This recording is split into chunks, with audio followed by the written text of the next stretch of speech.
Hello, I'm the Bunny Man. And I'm Crazy Susie. And we are in the Eyes of Terror. Yes, we are. Yep. And today's, whatever time they're listening to us, I don't know if it's a terror talk or talking about two films. It's terror talk. It's terror talk. Okay. So we are talking about The Blackcoat's Daughter and Horsehead.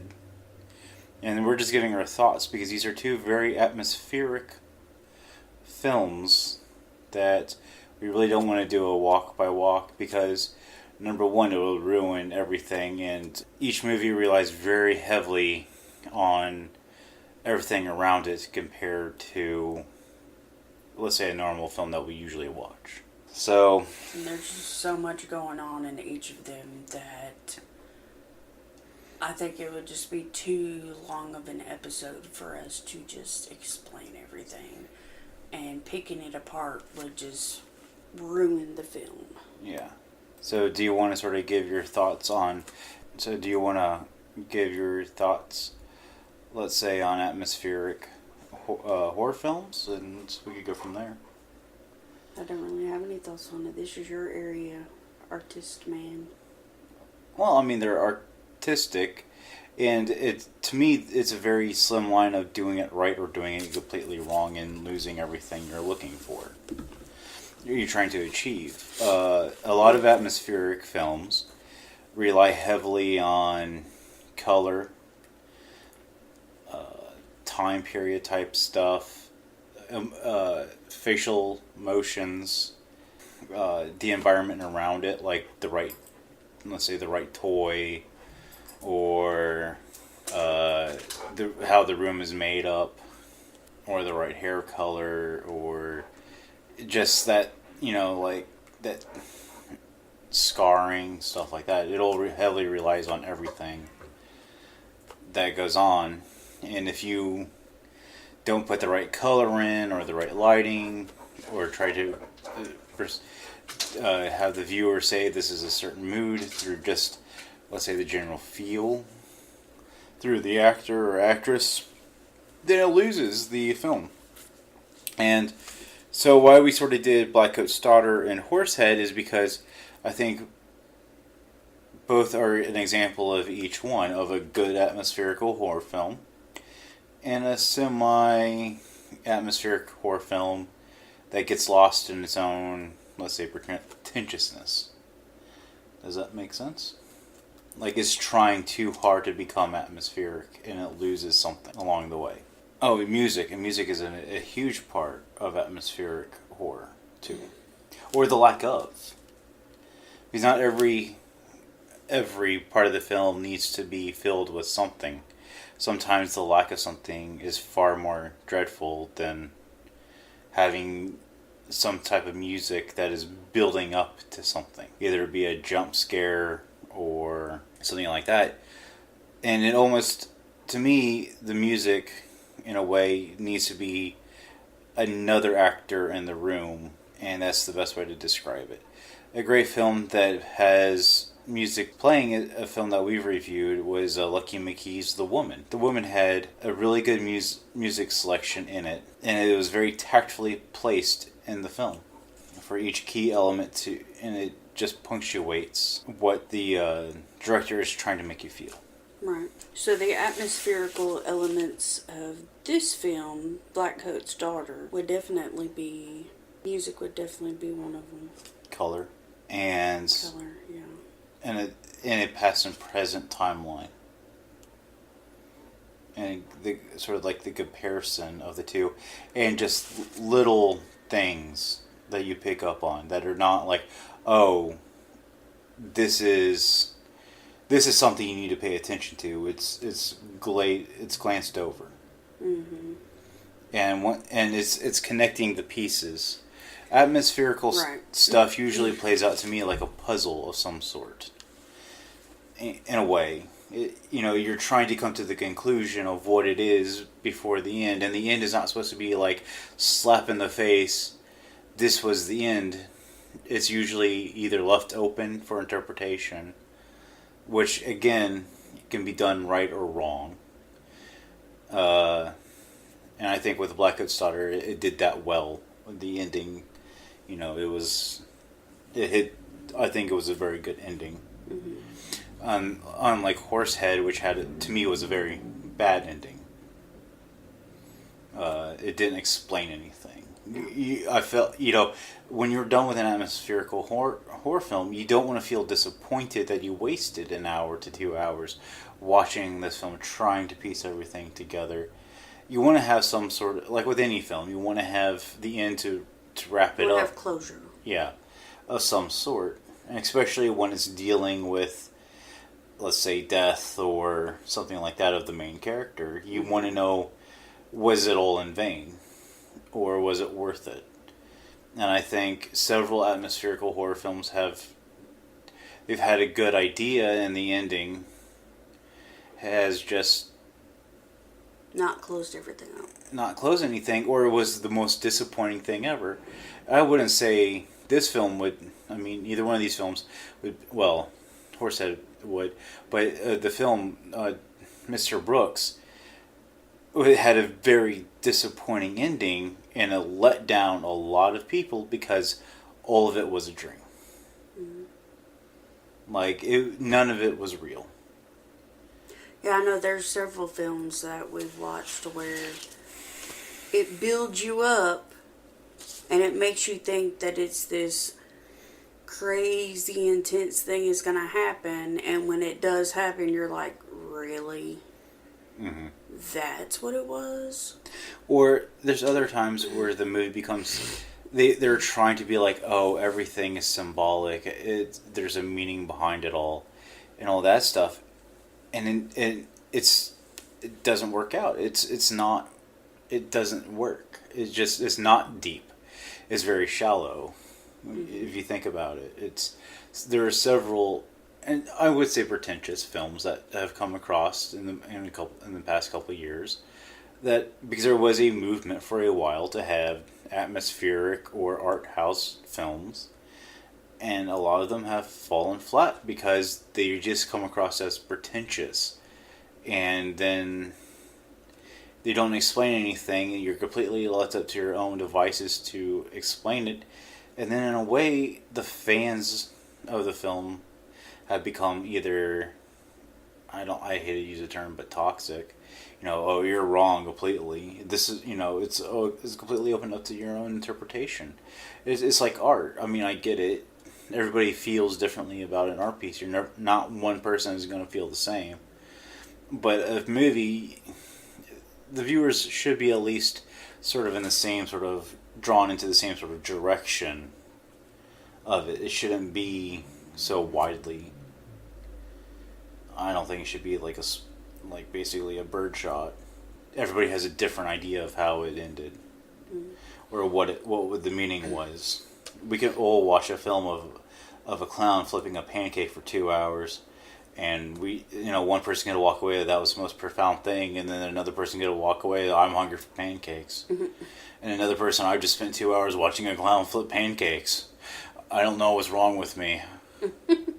And there are a lot of atmospheric films that are like that. There was a part in my life that I only watched atmospheric horror films, and that's why I've become sort of, I guess, disillusioned from them, because so many of them are comparatively bad compared to the handful of good ones. Now, some of the really good ones are early cinematography work, such as Dr. Caligari, Nosferatu, German Expressionism. And I think that all has to deal with, that was right after World War One. That was the feeling of, and a lot of them had that feeling of hopelessness. And you're talking about an entire nation, basically, that felt hopeless at that point. and in a lot of films, especially, what was that? It's not a horror film at all.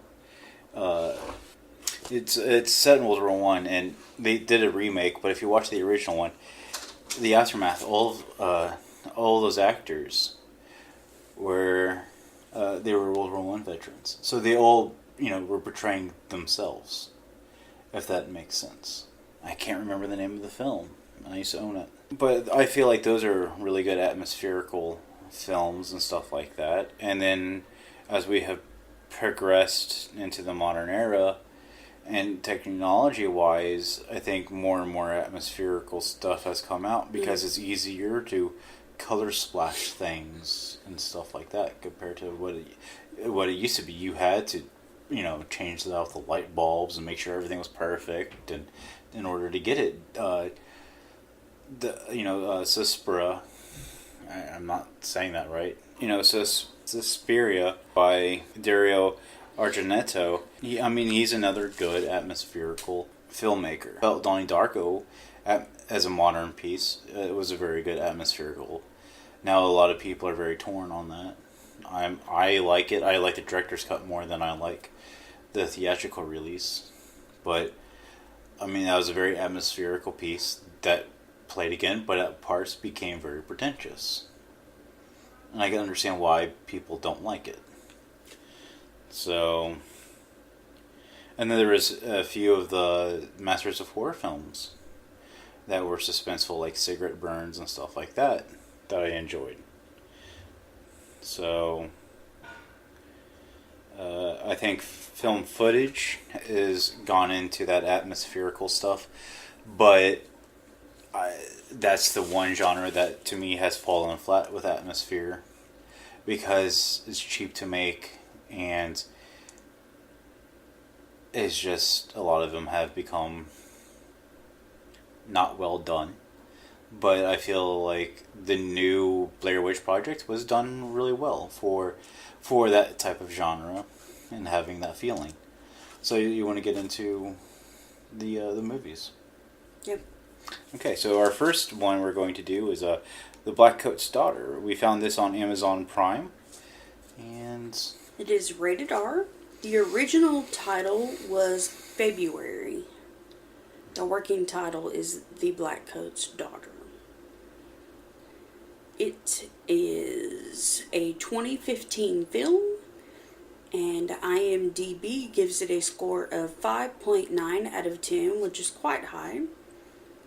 You said we viewed it on Prime, right? Yes, we did.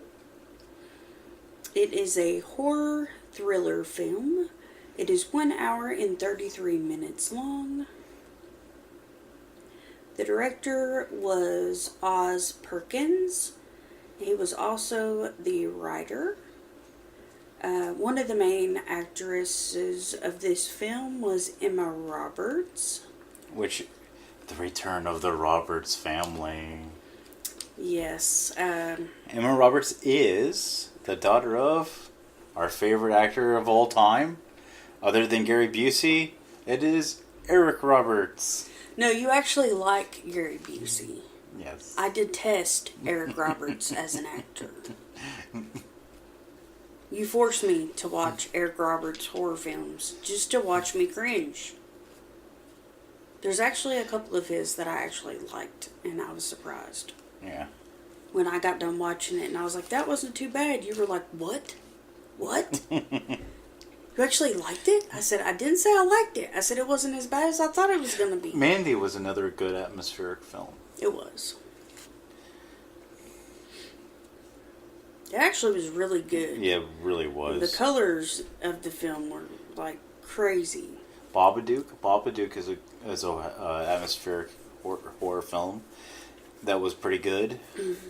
The storyline is two Catholic schoolgirls, Kat and Rose, get left behind at their boarding school over winter break as the other girls leave, where it's rumored that the nuns are Satanist. Meanwhile, a disturbed mental patient, Joan, an escapee is picked up by an elderly couple who drive her on a determined trip to the same school where the girls must face the supernatural and demonic possession. Yes. So, and I'll just do a general overview. What was the box office? Well, I mean, not the box office, but the opening weekend. This doesn't say. Does it have any about how much they spent? No, it doesn't say. It just says what the opening weekend and the gross was. It doesn't say. Let's see. No, it wants us to go pro. Screw that. Yeah, it doesn't give us an estimated. How much they spent? Yeah, it doesn't tell us. Okay. Too bad. Anyway. I thought it would have been interesting to know, though. Just me, though. So, this is a very, like I said, just give my overviews. Come on. This is a very atmospheric film with suspenseful music. The way Rose is introduced is with her name on the screen. I thought that was a weird way to, like, everybody was introduced with their name on the screen. Like there was a stop and there was a name on the screen that flashed. I thought that was an interesting way of doing it. And I guess, and that's sort of a trend I've been seeing lately within films. But I sort of like it because you're not waiting for somebody to have their name, to catch their name. You know exactly right, who they're talking. You're not waiting for somebody to say their name. That's a problem we have oftentimes in films because I'm the one that does all the initial research and I write down the information page and then we watch the film. And a lot of times while we're watching, I flip back to the information page and I'm like, oh, that's who that is. And we're writing our notes along and everything. And Bunny Man is asking me, he's like, who's that guy or who's that girl or, that other girl, what's her name? And I didn't catch it. Or because I more assumed the place of like. So we pause a lot and we're conversing amongst each other and trying to figure out, especially if there's a lot of characters in a film, who's who and what's what. Especially as we're doing our notes, blending together. But I try to take, I try to more look at it as I'm just a normal viewer. I'm a watcher of these films. I give my money to these films, and I'm just I don't want to have to do a lot of research to watch a film.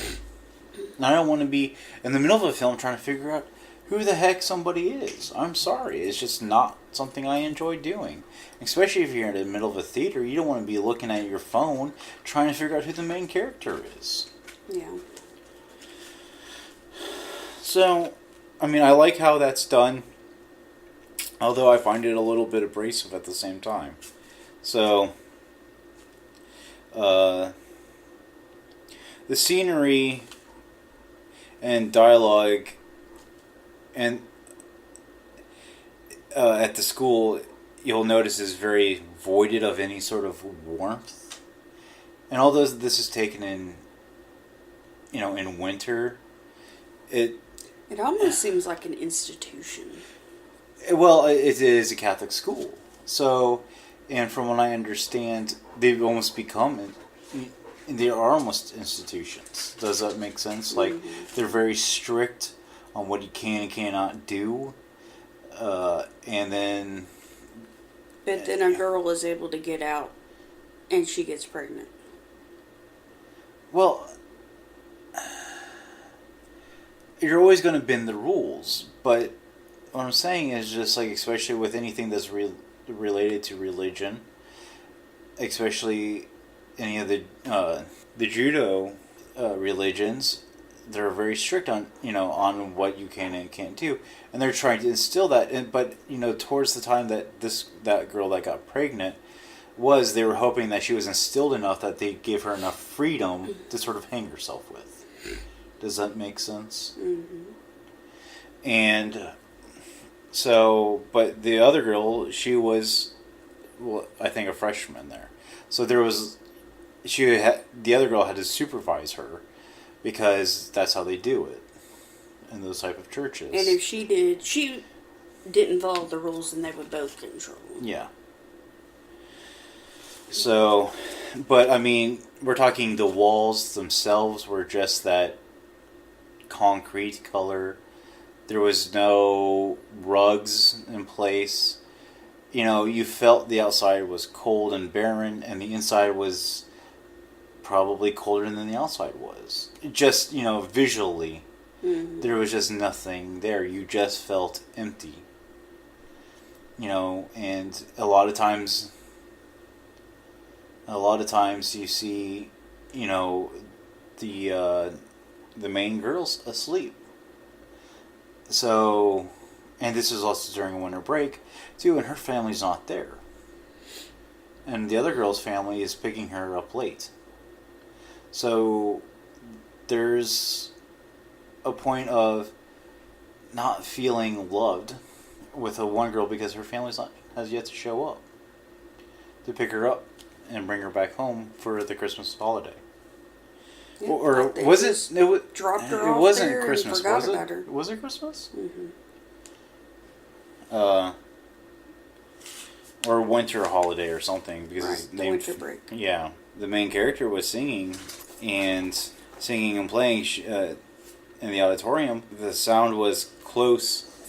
You know, it was close to her compared to listening into it in the auditorium, and everything about it was very tight.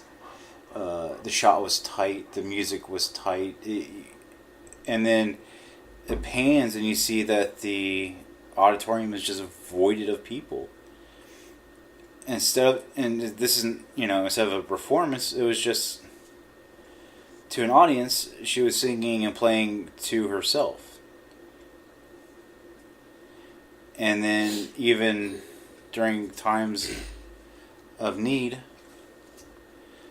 everybody just seemed distant and distracted about everything because they were on winter vacation. Like the dean, he was more worried about his phone and getting a phone call to go than the girl going, I don't know where my parents are.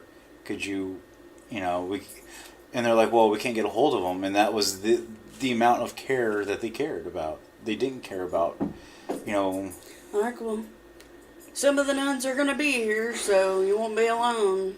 Yeah, We'll be covered.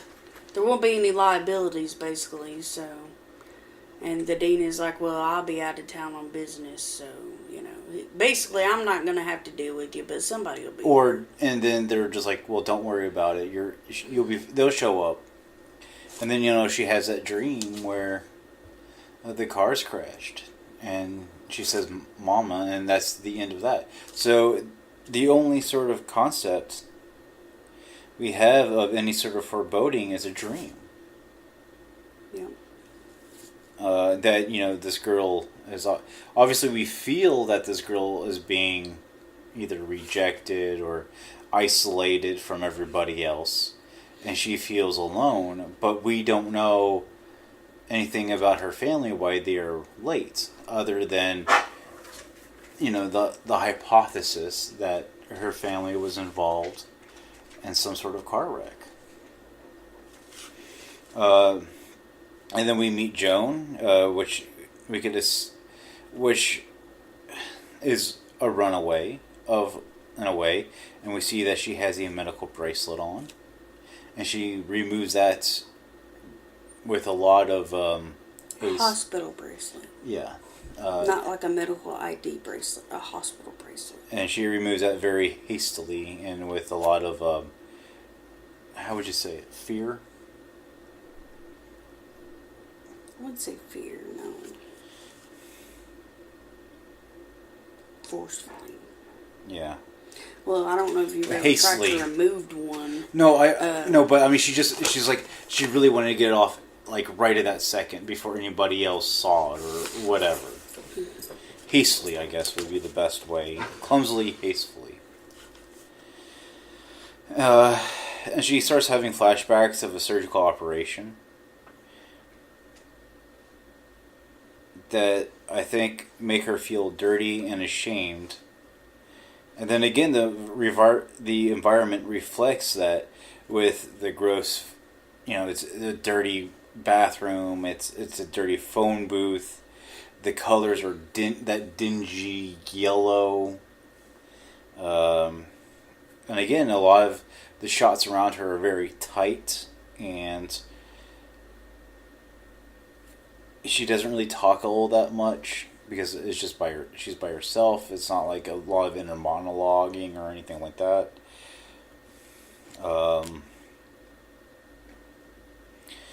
And then you also get a feeling of a disconnect with her being the only one at the terminal, and the disconnected phone number.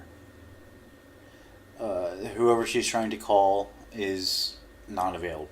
Her main goal is to get past Portsmouth or whatever, and she meets a gentleman named Bill.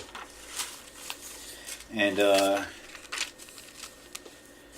then back at the school, and it flips back and forth a lot, and that's fine. I liked how they did this because of finally at the end, Yeah, it sings everything out pretty well. Yeah. A lot of the ones that do that flip back and forth when it gets to the end.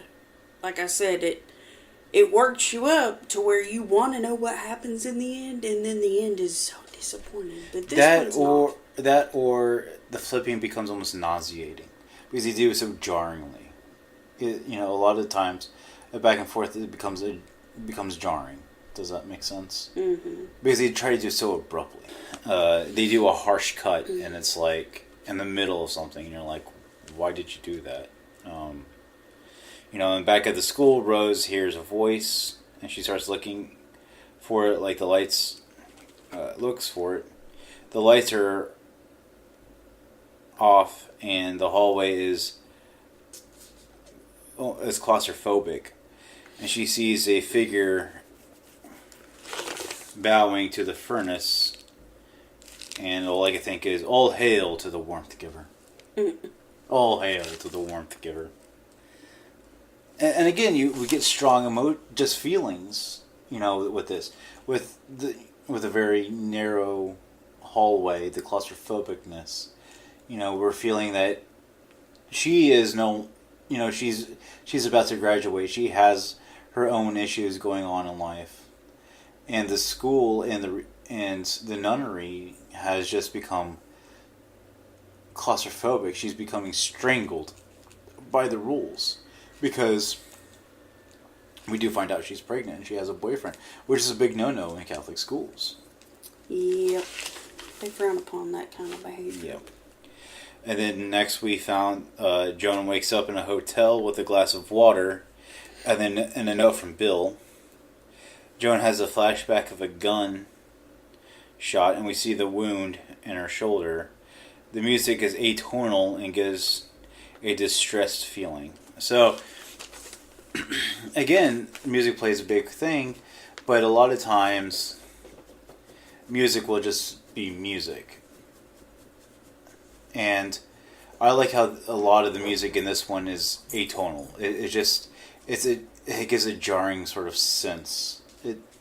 There's no relief in it. There's no build-up. It's not trying to do anything other than just convey that current feeling. It's not like we're going to see a cat jump out, but we think it's going to be a killer in a bathroom. And again, we get this feeling, something maybe strange with this Bill guy. We sort of want to play that this Bill guy is maybe buttering her up a little bit because he's really, really nice to her. They make him out to feel like a really weirdo. You aren't kind of sure about him.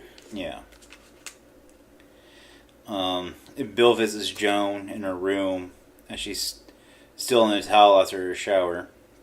Bill goes into a monologue about how God is found in the small and small coincidences.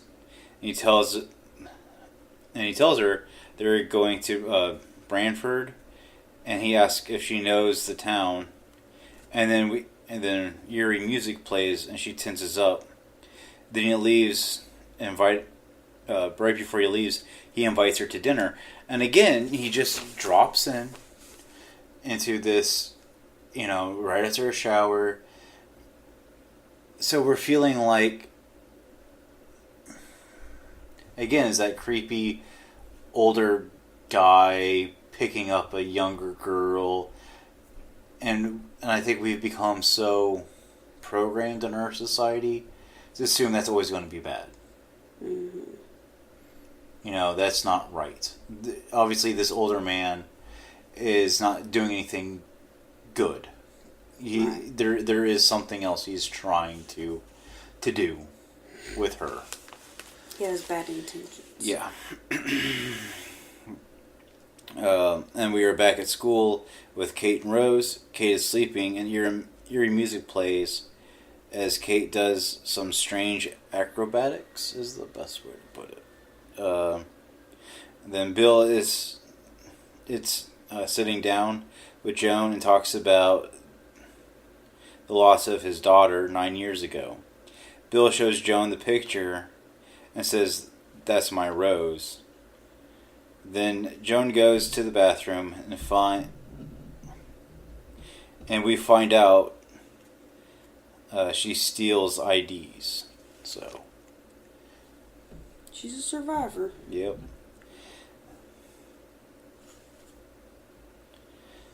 Bill's wife is an ice queen the entire time and questions what she was told.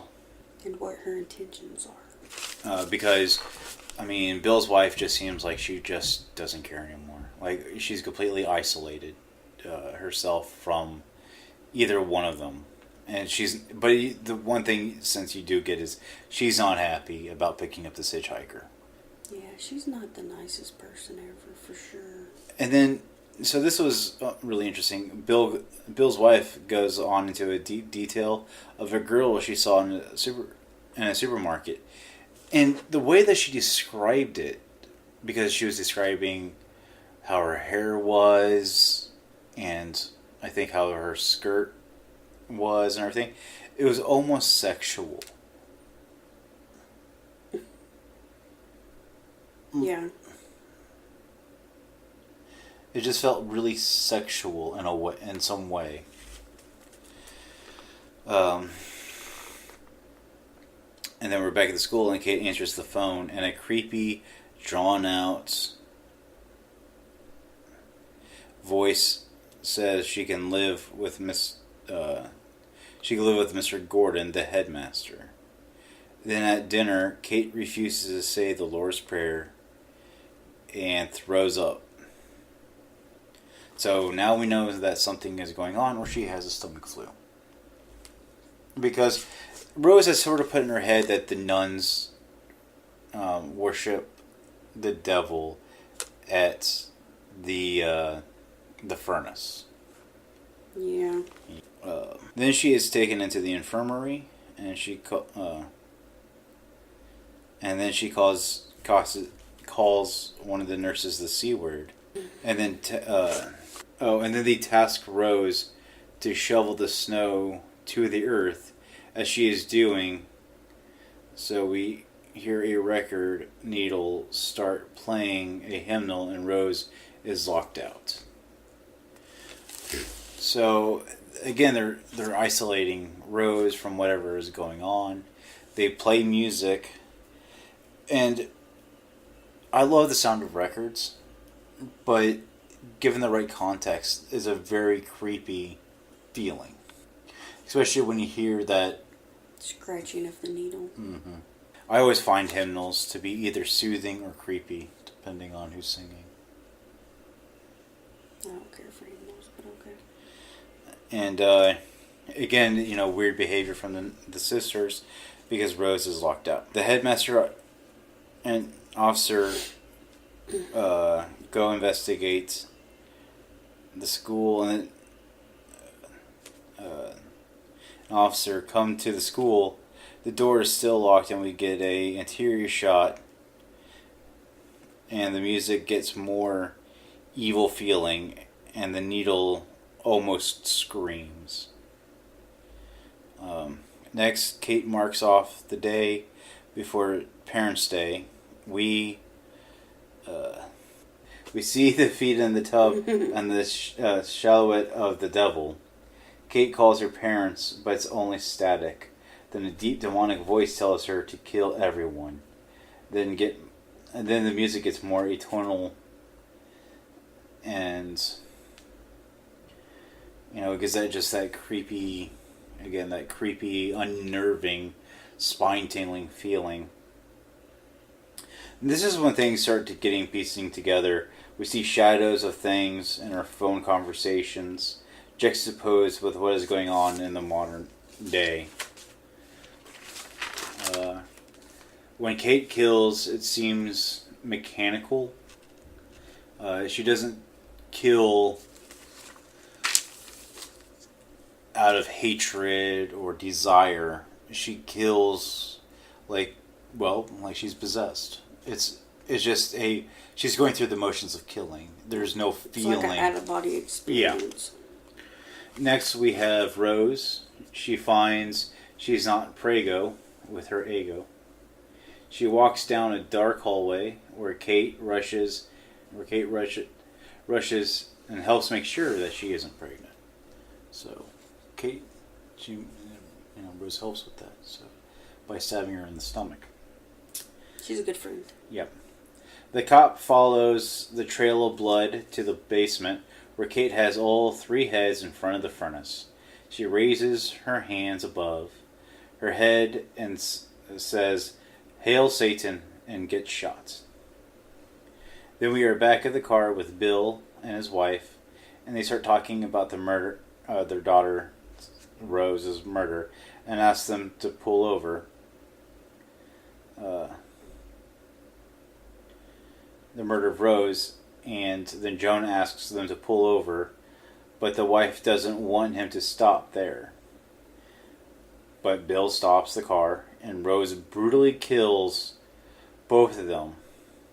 And then she throws up and gets sick from doing it. Mm-hmm. And like I said, we have this. We just saw, Kate killed mechanically, and then here, and we're starting to piece things together. So we can assume Joan is now Kate, and then so we go from a mechanical to an emotional, but in the opposite direction. Like, she regrets killing. I don't think she regretted it. I just think the sight of that much blood in that confined of a space just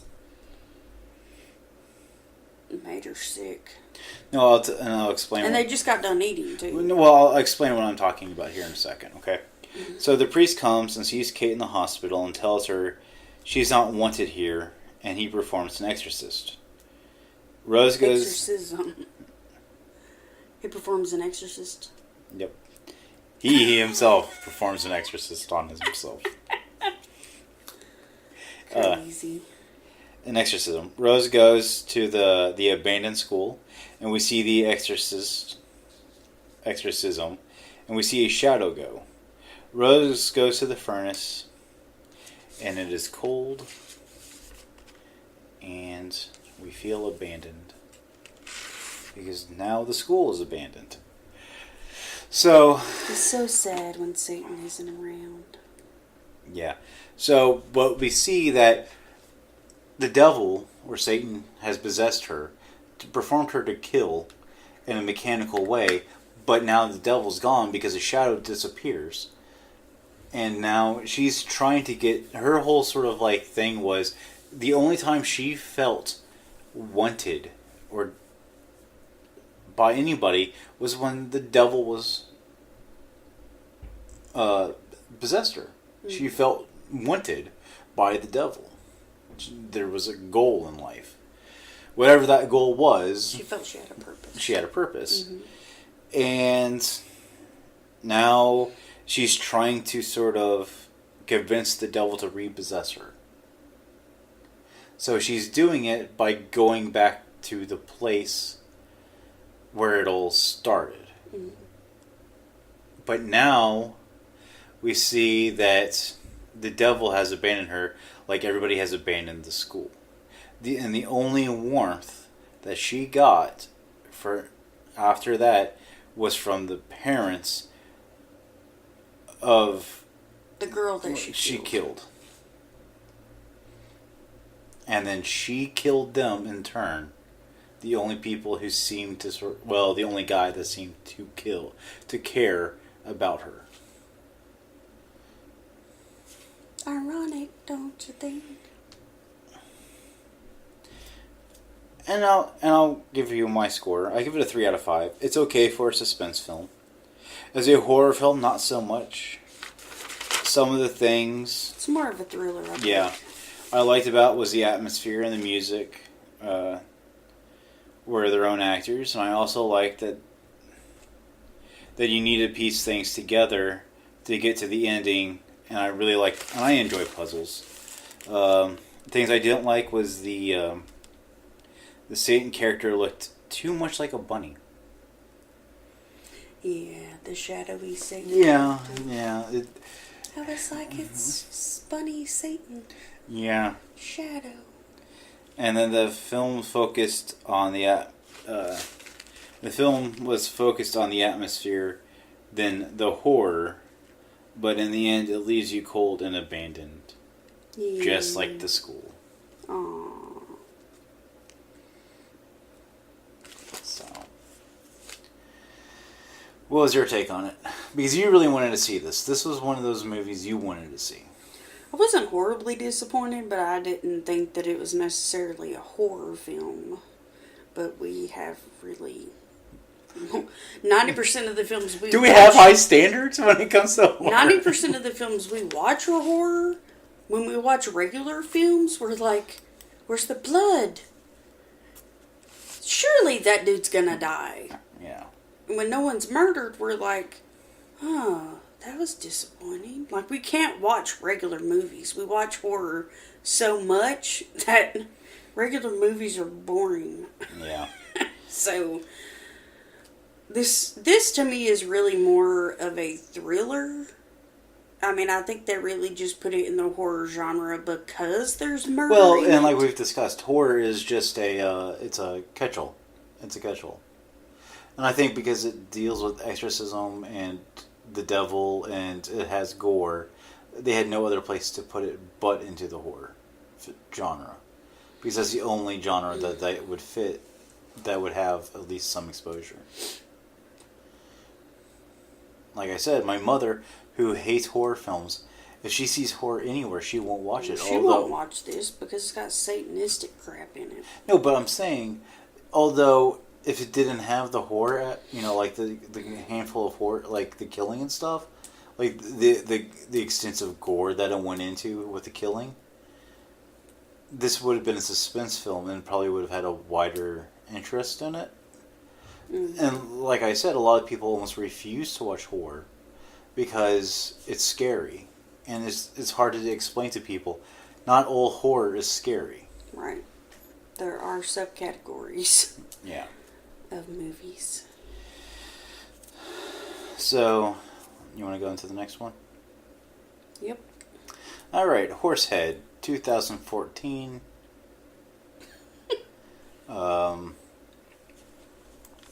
And this movie is 1 hour and 36 minutes. The name is what I think is funny. I'm trying to do this, and you're looking on Amazon. You're not even in this episode. I'm in it. So it was directed by Romain Basset. Romain Basset. Okay, whatever. And then, who was he also... also wrote it, yes, along with Carmine, and I ain't even going to try to pronounce the last name because I will butcher it. Mm-hmm. Anyway, it's not rated. It was done in 2014. It has a score of 4.9 out of 10. And It's 1 hour and 29 minutes long. It is a fantasy horror. I'm not really sure why it was given that category. Anyway. And I mean, some of the people who starred in it are Lily, Floor. I didn't go over all that, but anyway. Well, and the other one I just mentioned some of the main people. There aren't people in this film that are really known, so that's pointless. And this is much more of a European style film. Yeah. The synopsis is... Since her childhood, Jessica has been haunted by recurrent nightmares whose meaning escapes her. This peculiarity has led her to study the psychology of dreams and to follow a therapy with Shane, her mentor and boyfriend, to try and understand the origin of her nightmares. Following the death of her maternal grandmother, she hardly knew, Jessica reluctantly returns to the family home. She doesn't get along with her mother very well and is not looking forward to seeing her again. Upon her arrival, Jessica discovers that her late grandmother is lying in the adjoining room to her own during the wake. After a rough first night, made restless by a strange nightmare in which she meets her dead grandmother, Jessica suddenly becomes ill. Stuck in bed with a high fever, the young woman decides to use her lethargic state to try out lucid dreaming. In order to do so,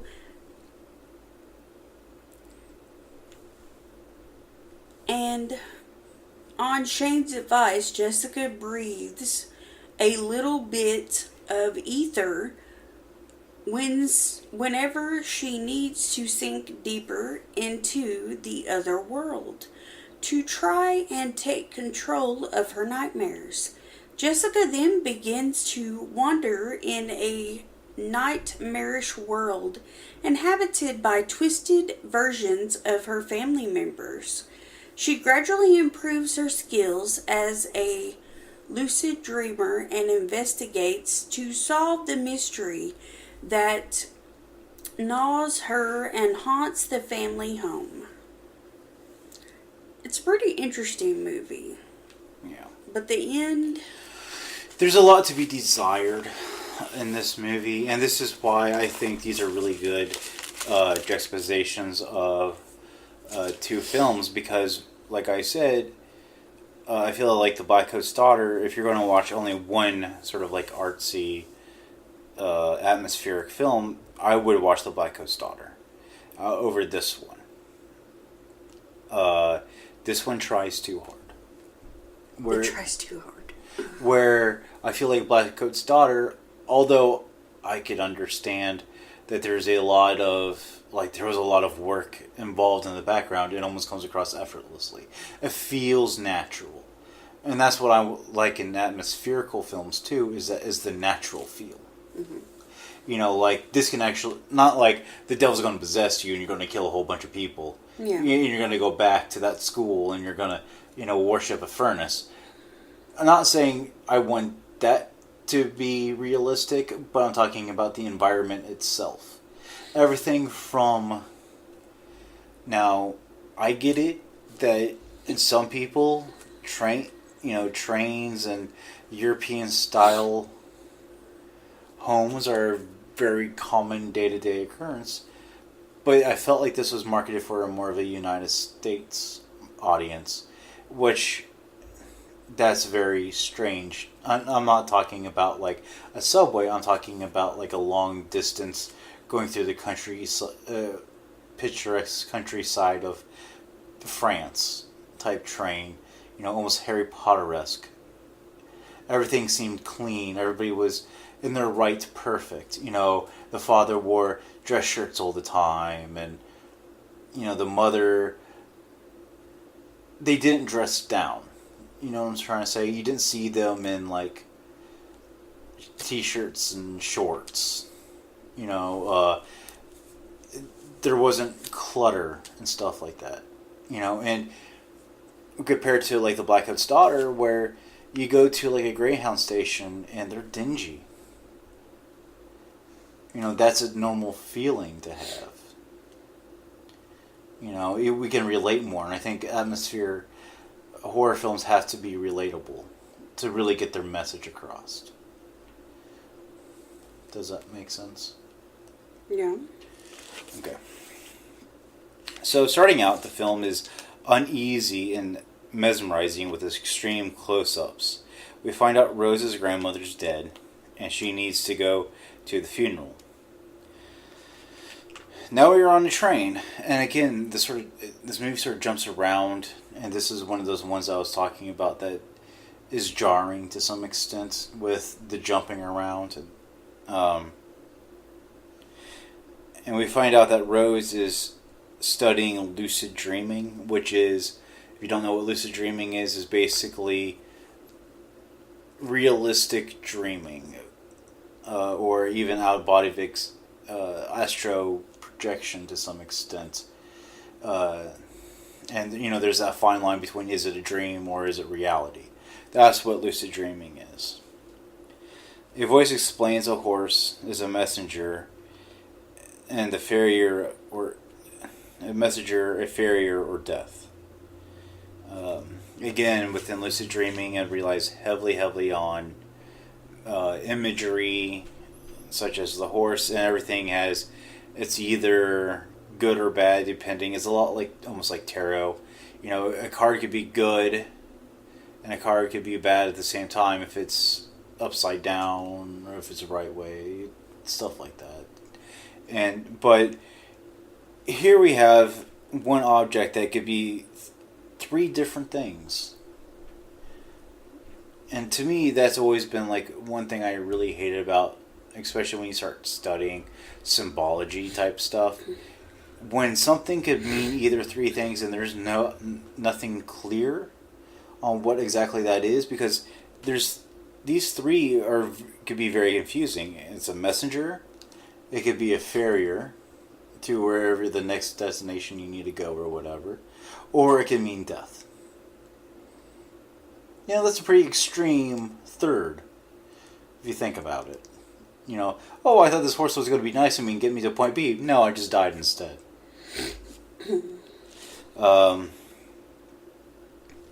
We go home. Like I said, this house is very European, old school stone. It's almost ideal. Okay, it's ideal. Everything in this film is idealistic European. It is not European. It's not like what you would see in a normal village, in my opinion. It would be something made especially for TV to give you that feeling that Europe is some sort of fairy tale. Did you get that same feeling? It almost reminded me of when you watch like any show that has like witches and stuff in it, and they have, not like bad witches or whatever, and they have like those older houses in it, and they're very kind of mysterious and kind of like that. And although you can tell this is not a normal European house, because it's actually quite large for what it is. Usually, European houses are small and compact to compared to what American houses are.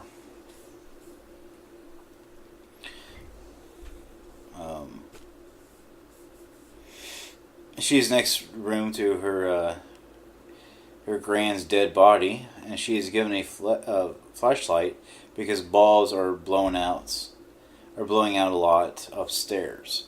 So I felt like this was a really sort of weird, and I don't understand I don't feel like it made any sense on why the bulbs are blowing out at all. I never got to that point of like, oh, that explains why the bulbs are going out.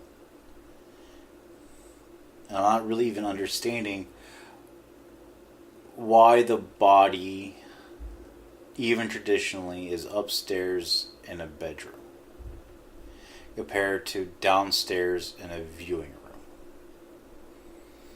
room. I never did understand that part either. We find out that she does not know her biological father, and that is a big argument between the mother and daughter. So all we know of the mother and the daughter is that basically there's just strife there. But the stepfather and her get along just fine.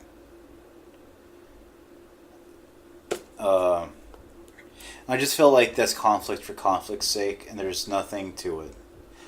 You know, like, I don't care if you have strife with your parents unless it's a major... I'm not saying it. You can't have major strife with your parents.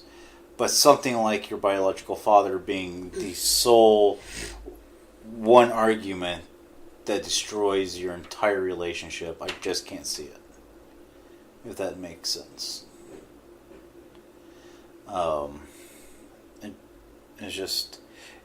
And a lot of these characters I feel like are very one-dimensional compared to Blackcoat's daughter, where I felt like they were actual people that lived in the world, and they have multiple facets, you know.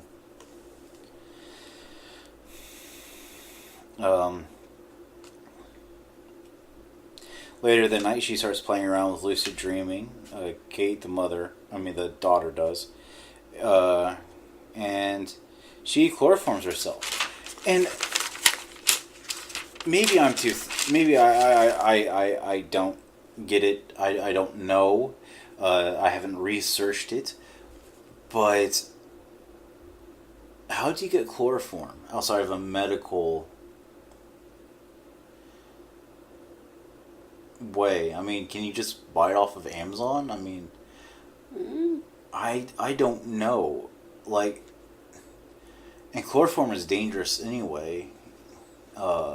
They found out it's dangerous, but it's just like this movie was just like, yeah, there's just chloroform just chilling in the cupboard. Go chloroform yourself at night. So,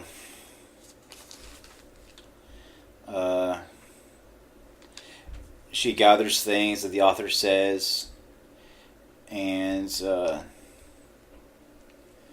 are going to help her on her journey into her dream world.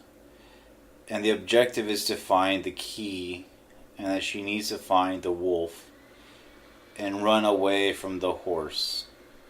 Then there was a pretty intense crucifixion scene. So during the dreaming,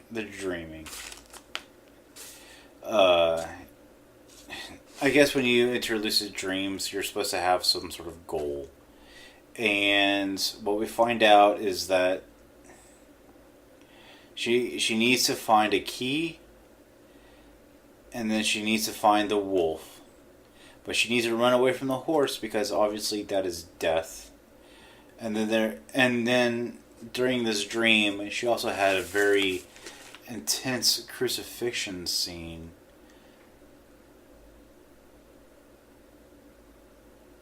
But I mean, it was intense, but it didn't make me feel anything.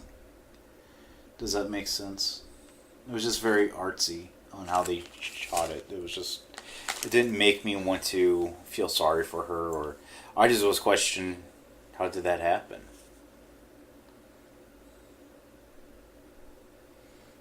And that's a lot of the movie was like a head scratcher. Yeah. It was like, huh? And then she just keeps driving herself deeper and deeper into the dreams, although it's making her sick. And now I don't know if it's making her sick because she's not eating, or the stress of it, or I don't know, the chloroforming herself almost nightly. I think her being in the room next to her grandmother is making her sick, because her grandmother was the queen or whatever of this tribe or club or whatever. No, you're getting another movie mixed in there. You're getting Heredity. Oh my god, okay. Goodness gracious. We watch too many things and then everything melts together. You're getting Heredity mixed in there. There is at no point any mention of the grandmother. There is no point any mention of why they put her in that bedroom. There is no mention of anything about the grandmother. She doesn't go in there to see the grandma and give her a kiss or anything like that. Well, she didn't know her. No, she didn't. But I mean, you could say that she got sick because of the grandma. Because I mean, that's unless they did proper procedures. Death in the raw can cause sickness. Can cause reaction. I mean, and honestly, if you've never smelt death before, there's no way to describe it. But once you do, you can't get it out of your mind. It's just when you come across it, you know exactly what it is just by that smell. And I'm assuming Grandma has been sort of sitting there for a while, not formaldehyde, not with the proper procedures. So I'm pretty sure she's smelling pretty dead. And here's the other issue I have with it. They're going to have to replace that mattress because those juices are going to seep right into it. Let's not talk about that. Okay. That's just bleh. No, but I mean, these are the honest to God's truth about... Well, I get it, but that don't mean we need to talk about... Granny juices? Yeah. Nasty. What the granny does to her mattress, I don't need to hear about that. No, I was talking about death and stuff. I know.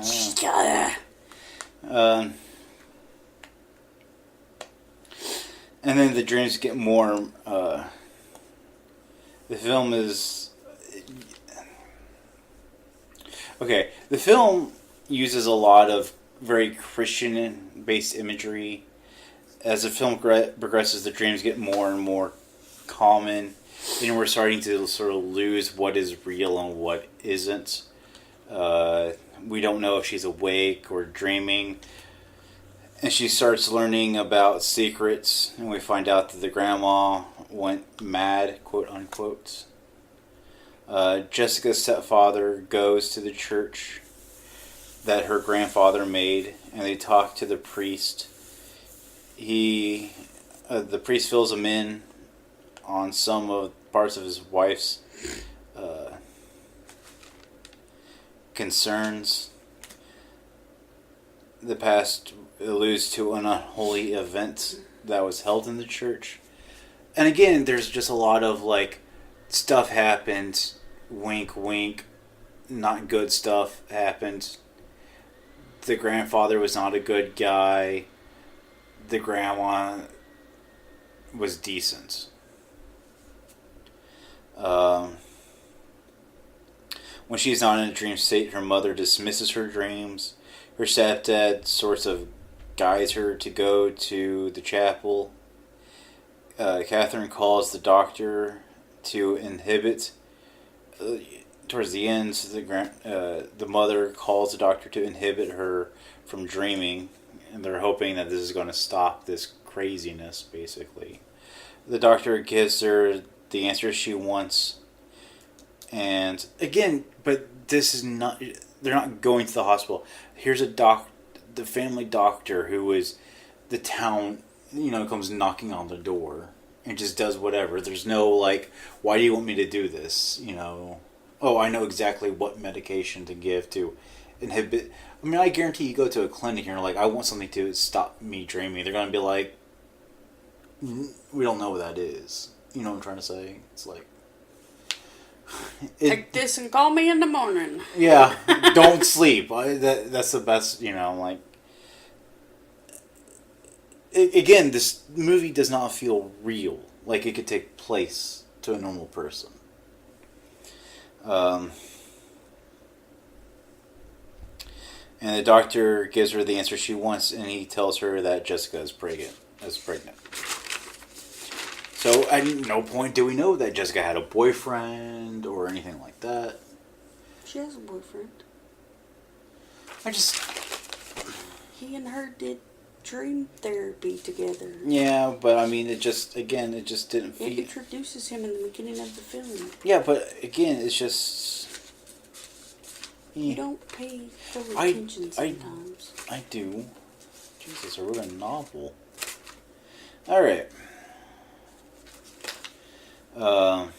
When she gets to the church, the horse and wolf meet. Again, we're just... She I don't understand this whole horse and wolf analogy. Grandma.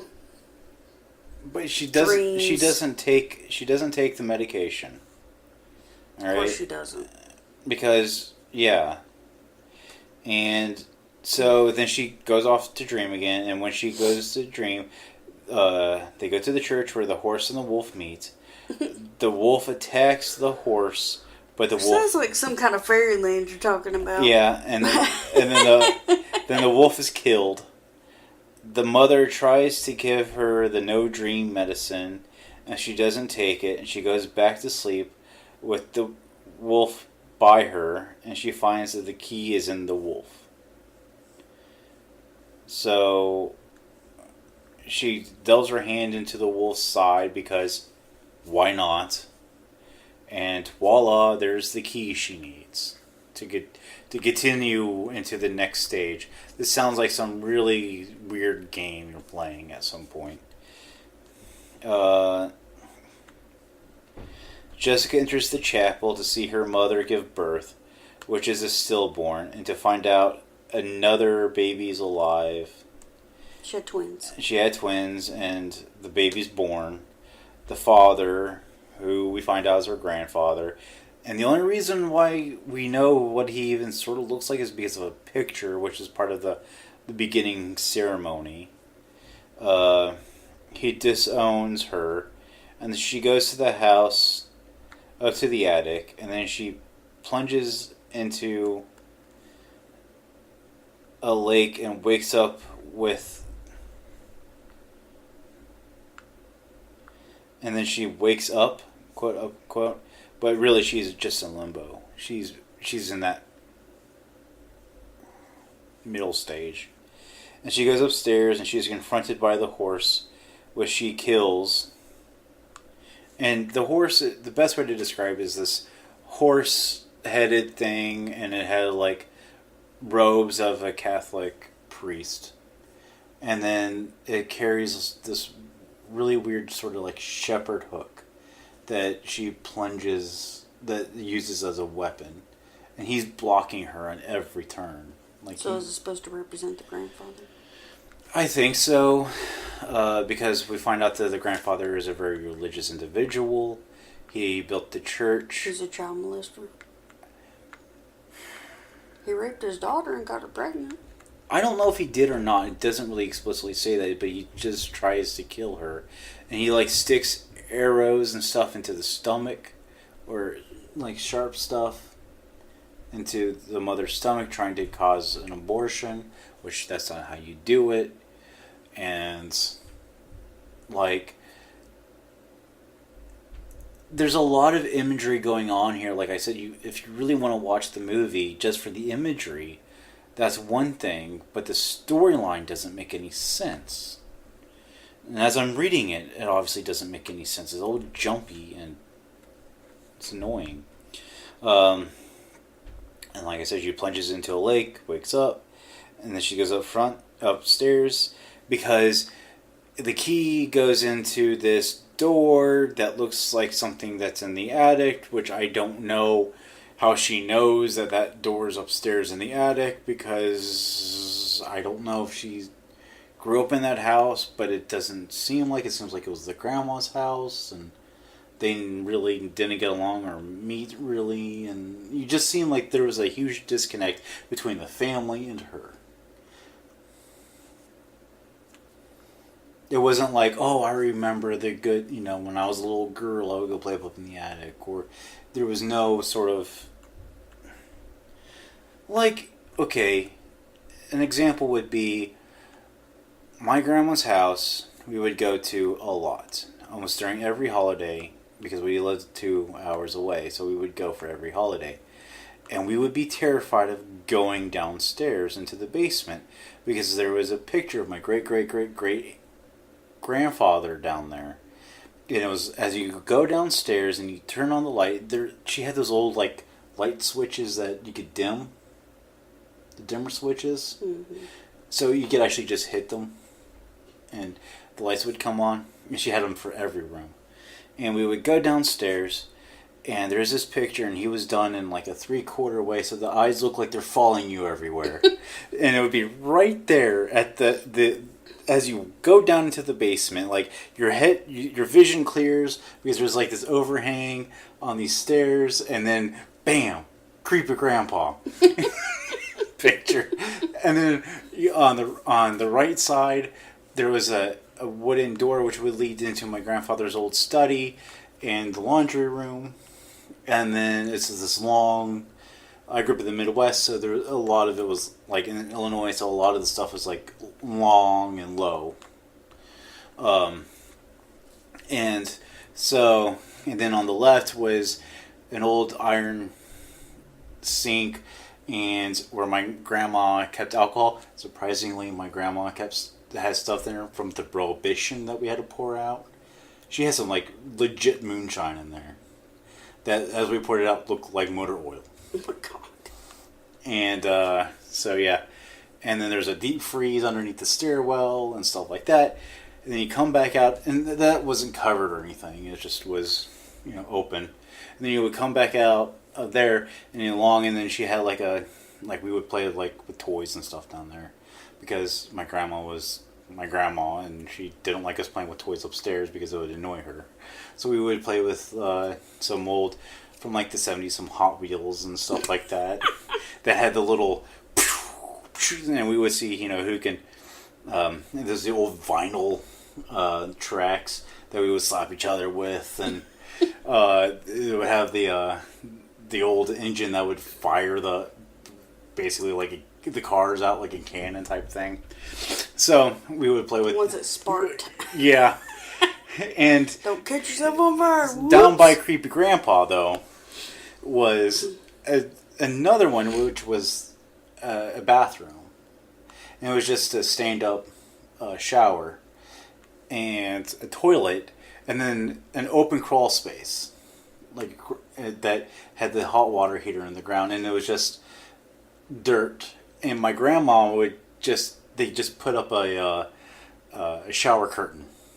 and as kids, it terrified us because we would just hear, like how shower curtains have that. These are like the old vinyl ones, so they would sort of like slap against, and we would just get so creeped out because here's creepy grandpa, and here's creepy grandpa breathing. That's how we sort of looked at everything. So at no point does she have like any sort of like recollection of that type of childhood memory. I've always wondered what was behind this door. I can never open it. No, because they even said that she didn't know her grandmother, so she wouldn't... Yeah, but I mean, I'm saying, how does she know that this door is upstairs, other than, hypothetically, the lucid dreaming? So...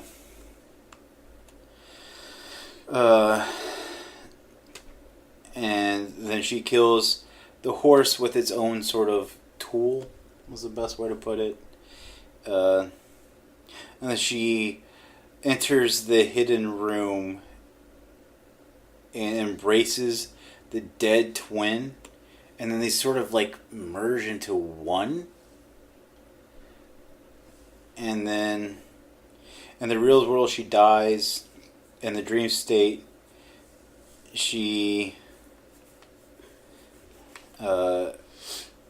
they merge, her eyes change, her skin and color changes, and that's the end. That's the end of the movie. I give it 2 out of 5. The imagery is fantastic.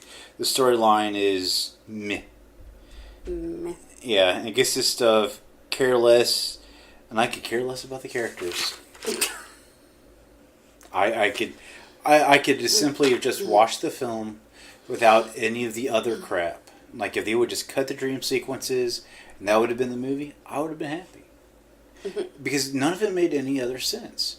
I mean, there was, and then at most we get that the mother could really care less about her own daughter. That's the only sort of feeling I got from it, that she hated her daughter because of the torture she went through by her grandfather's hand. But I mean, I think the only sort of like reminiscence is that you could go in two ways of who the father was. It was either she went out and did something with a boy and she got pregnant, or the grandfather molested her. Mm-hmm. But everybody in this town is so bloody terrified of the ghost of this guy that, and no one knows what's going on, and no one brings up anything, and it's a really annoying, like, everything is a secret and we're not going to tell you anything movie. And I hate those because I didn't feel satisfied at this. I don't know what the ending was about. I don't know why she had to merge. I don't even understand why she had to die.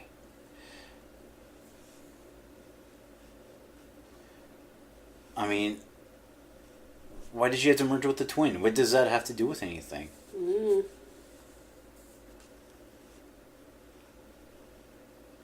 Alright, what was your... You only watched like half of it. I'm not disappointed.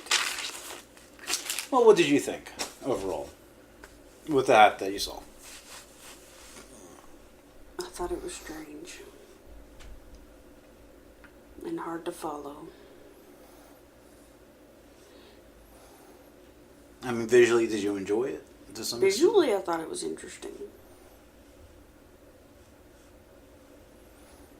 So,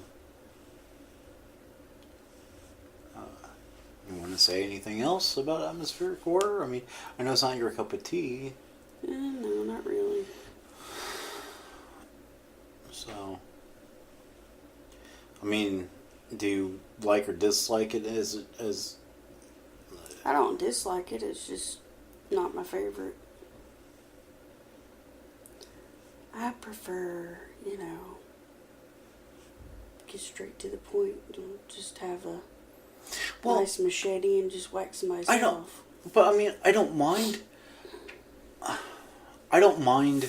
this, but like, okay, even with lucid dreaming, you could find stuff, but we don't know if it's real or not. You know what I'm saying? Like, we don't know if this was legitimate or not to her. To her, that was the truth, but we don't know. It could have been that her grandfather was just a douchebag.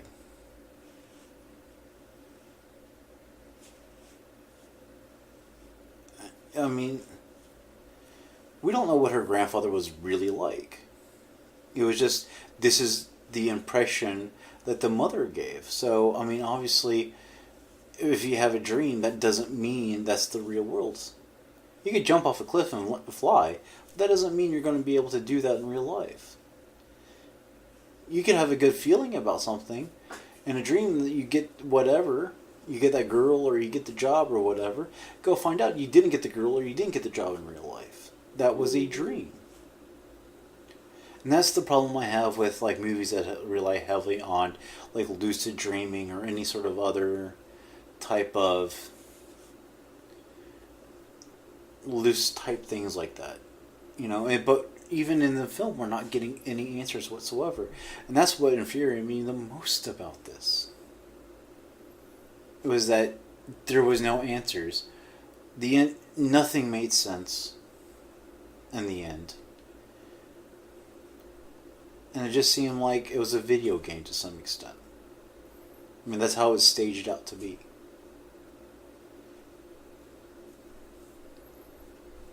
I mean, you have to overcome stuff, but... Yeah.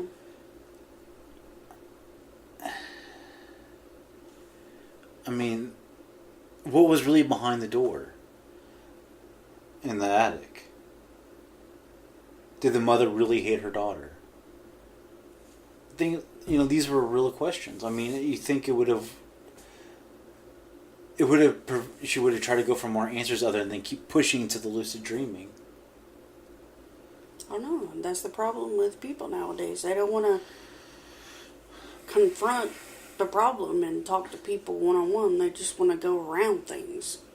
Well, and not maybe even... that's what that movie... Portrayed, yeah. Portrayed, I don't know. But like I said, it also felt like nothing in this world, for the normal person, the normal watcher, nothing seemed legitimate. I mean, how many of our grandfathers have made cathedrals? Or buy the money to make a cathedral?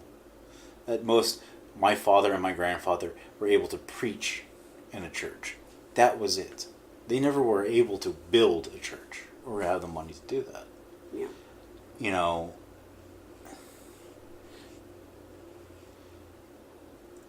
I mean, and like I said, everything was just so perfect. Everything was perfect in that film.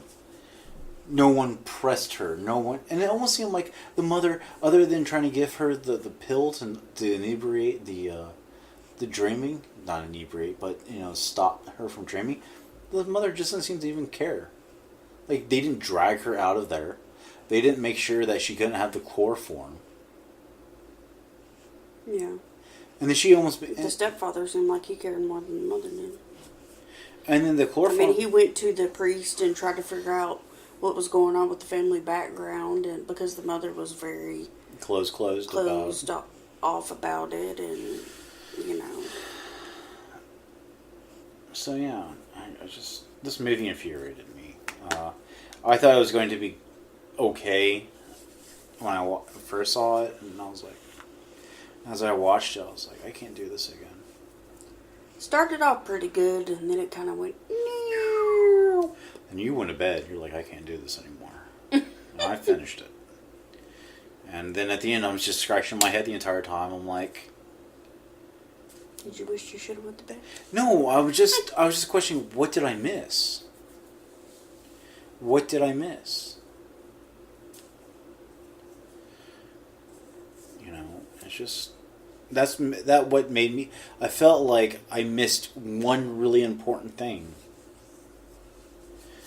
And I hate movies that make you feel like you're going nuts because, I hate movies that rely on that one important thing too. Mm. Like I said, I don't like things slapping me in the face, but I don't want a movie to say, go like, well, there was one pivotal scene in that entire thing that would clear everything up. I hate that too, because it's like, once I had to go to the bathroom. Once if I drink too much soda at the movie theater. What happens if my wife wanted me to get more popcorn? Did you think about that? Well, you guys can view it and think see what you think about it. If you want to. I mean, atmospheric horror is just not for everybody. It's totally subjectable. Just like this movie. Blackcoat's Daughter, I highly suggest but it's one of those movies, and that you just need to sort of give it your full attention. And there's one other movie that was like that for me. There was one movie you had to lock the door, turn off the lights, and make sure nobody, you turn off your phone for, because it's really good, but it's you have to make sure that. And that was Memento. That movie is, you want to talk about a trip of a movie. But the Horsehead is one of those ones that, if you have the time and you want to watch something interesting that's a little bit different, that's a movie. Again, both of these can be found on Prime, and I think that's the end of this terror talk type thing. Yes, it is. Thank you, guys. We'll scare you later. Bye.